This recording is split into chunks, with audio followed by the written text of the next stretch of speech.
Hello friends, so today we're gonna discuss this problem from Educational Codeforces round 90, problem A, donut shop. I don't know why I struggled a lot on this problem, but this problem is very simple. So let's start. It states that there are two donut shops. The if you go on the first shop, then the first shop sell each donut which cost $8. Okay, but on the second shop, the donuts are sold in bulk, which means that you always get a box of B donuts which cost $C. Okay, so in the first shop you can go and buy like only one donut at a cost of $8, but in the second shop you always have to buy like B donuts and the cost of it will be $3.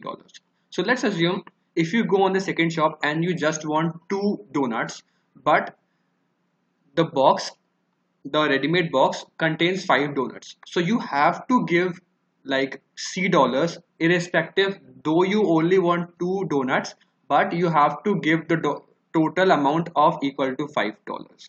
Okay, so that's the whole question. Now you have to return two positive integer values. How many donuts like can you buy so that they can strictly cheaper than the first shop? So you can understand this with like this example third, which is making it very simple. So it states that if you go on the first shop, then the cost of one donut is 2, and if you go on the second shop, there is a box which contains two donuts, and the cost of that box is 3. So the answer of this is 1 and 2. Why? So let's assume if you want to just buy one donut, if you want to buy one donut from the first shop, then the price of it is equal to $2.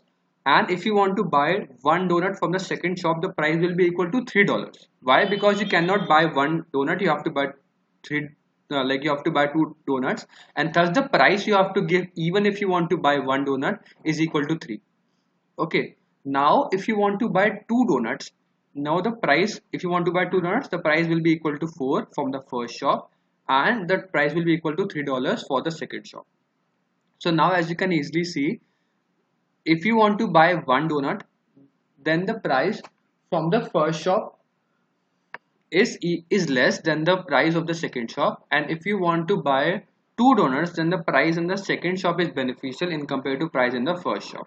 So I hope you understand the question first, but now you have to return these two values. So now how you can do these values?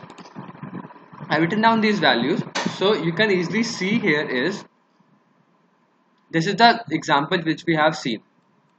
Okay, so now first if you can easily find out what is the price of one like donut in each shop. So the price of one donut in this shop is 5, and the price of $1 in this one donut in this shop is 4 by 10. But if you do it in fraction, then it can get messy. So what you can do here is you can use cross product or cross multiplication, in which I'll tell you. So how you can check that 1 by 2, if you have two fraction 1 by 2 and 1 by 4, how you can check which one is greater? So what you can do cross product, multiply this with this and this with this. It will turn out to be 4 on this side and 2 on this side. And whichever side becomes greater is the greater fraction. As you can see, 1 by 2 is greater than 4 and 4 is greater than 2. That means. So what you can easily do here is, so if you want to just buy one donut, let's assume you just want to buy one donut from the first shop, then the price of this is equal to 5. And if you want to buy only one donut from this shop, second shop, you have to give this full amount. What this full amount is, you have to give $4. Okay, so as you can see, then if you want to buy like $1, like one donut from this shop, you have to pay $5. If you want to buy one donut from this shop, you have to just pay $4. And thus this is always smaller. You cannot get even less than this. So the answer will be -1. Now for the second case. So in the second case, what you can do here is you can bring 10 donuts from this shop, because there is a pack of 10 donuts which cost 4, and thus you will buy 10 donuts from this shop and make it equal. So the cost of 10 donuts from this shop is equal to 50, and the cost of 10 donuts from this shop is equal to 4. So this is small. So this is smaller, and thus the cost, you have to print out the minimum cost.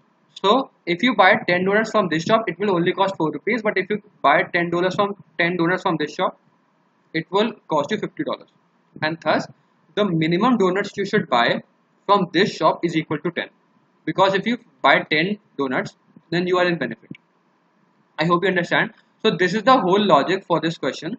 What you can easily do here is you can just compare the this value and this value for the first shop, because if you just buy one donut, the cost of one donut in this shop is equal to 4 and the cost of one donut from this shop is equal to 20, because you have to buy the whole pack and thus the cost will be 20. But if you buy five donuts from this shop, it will cost 20. But if you buy $5 from this shop, it will cost you like 20 same again. So it is not strictly, you have to find out strictly greater. So answer will be -1 for this and so on. So I'll take it down to the code now. Take the input of A and B, and if A is less than C, C is the cost of all the boxes, the whole box, and A is the box of only one donut. If this is less than C, then the answer is just 1, because if you just buy one donut, it's beneficial for you to buy on this shop, and because on this shop you get loss, or else you just return -1.